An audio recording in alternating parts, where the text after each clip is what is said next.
আল্লাহ তাআলা বলেছেন আত্মহত্যা করবা না, হারাম। যে ব্যক্তি আত্মহত্যা করে তার জানাজা কোন আলেম তার জানাজা পড়াবে না। সামান্য সলিমুদ্দিন কসিমুদ্দিন জাতীয় কয়েকজন লোক যাবে, আর একটা মুয়াজ্জিন জানাজা পড়ায় কবরে ধুয়ে দেবে। বড় জানাজা হবে না, বড় আলেম জানাজা পড়াবে না, যেহেতু সে জাহান্নামে যাবে। আত্মহত্যাকারী কোথায় যাবে?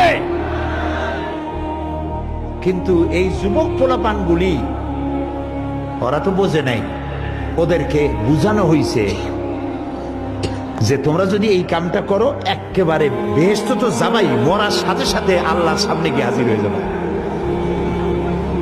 আপনারা ক্যারাম বোর্ড খেলা নিশ্চয়ই দেখেছেন অনেকে। আর ভাই কইতে লজ্জা কি, আমিও তো খেলছি ছোটবেলায় ক্যারাম বোর্ড খেলা। এটা কি কোনো গুনাহ নাকি? আমিও খেলছি। ক্যারাম বোর্ড খেলাটা কি? বোর্ডের উপরে কতগুলি এরকমের গুটি থাকে, একটা থাকে লাল, ঠিক না?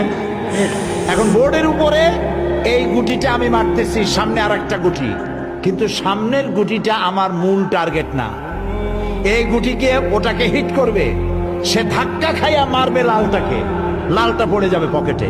কিন্তু যে লালটা পকেটে পড়লো ওই বেচারা জানলো না যে আসলে মূল ধাক্কাটা কে মারছিল। কাজী এই যে যুবক পোলাপানগুলি ইসলামের জন্য জীবন দিতে, জীবন দেওয়া সহজ ব্যাপার না।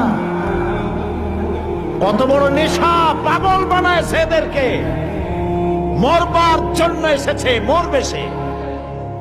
একজনে নাকি মোষ খুব বড় ছিল, হাত দিয়ে মোষ এরকম উঁচা করিয়া তারপরে মদ খাইতেছে বহুত কষ্ট করে। তারপরে লোকেরা বললো তো তুমি এত কষ্ট করে মদ খাইতেছো কেন, হাত দিয়ে মোষ এত উঁচা করিয়া? কয় যে ওলামাদের কাছে শুনেছি কিছু পান করার সময় মোষ ভিজলে তা নাকি মকরু হয়। ও খাইতেছে কিন্তু মকরুর ভয় করতেছে।